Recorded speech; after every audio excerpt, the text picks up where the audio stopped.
Hello, today I'm going to show you how to make an awesome looking tilt shift look in post-production using Premiere Pro. A lot of people show you a really easy way using Gaussian blur and masking. I'm going to show you a different way. It's a little bit more complicated, but I think it gives you a better look in the blur. The reason why I like using a compound blur effect rather than the Gaussian blur, as you can see in this example, most people might not notice this, but I do. With the Gaussian blur, if you look up here in this transition between focus and out of focus, you see it looks a little dreamy. I think it looks kind of like a dream filter of some sort, whereas if I use compound blur, I avoid that look that I find a little undesirable. So let's just dive in, and I'll show you how to make a tilt shift look using compound blur. Let's make a new sequence, and let's grab our footage here, and let's make this fit our window. Perfect.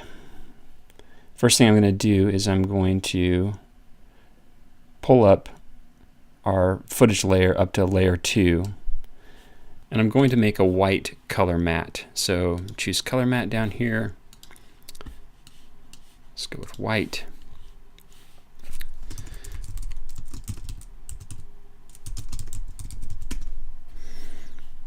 And we're going to drop that on layer 1 and make sure it's extended out for our whole clip. Now I'm going to right click on our color matte and choose nest, and I'm going to make a new nested sequence. We'll call it blur map, and I'm going to open up that nested sequence. We have our white color matte.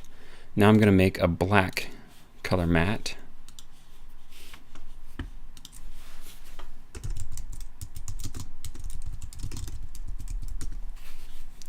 and I'm going to drop that above our white color matte. Perfect. Next, I'm going to make a mask, an opacity mask, on our black color matte. And basically I want just kind of a line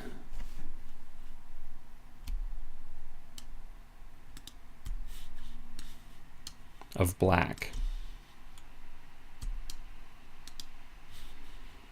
Good, and I'm going to give it some feather. Just pull it out till we got a thin line. So compound blur uses what's called a blur map, and that's what we've created right here. And a blur map that we're going to use, anything that's white is going to show through as out of focus or blurry. Anything that's black is going to be sharp. So this is going to be our area where our image is going to be in focus. So let's go back to our sequence, and we have our footage, we have our blur map, and now we're going to go over here to effects. We're going to find compound blur. I'm going to drag it onto our footage layer.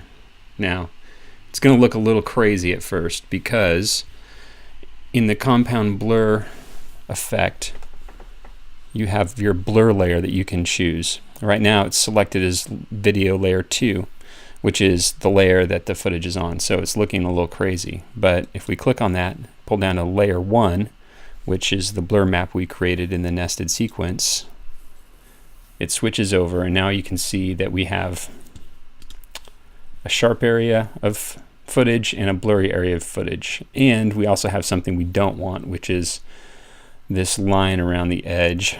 That's one thing that Gaussian blur has an advantage here, is that you can repeat pixels around the edge. But what we're going to do here to get rid of that is just increase this by 3%, and now we've gotten rid of that annoying edge around the center. And now we've gotten rid of that annoying edge.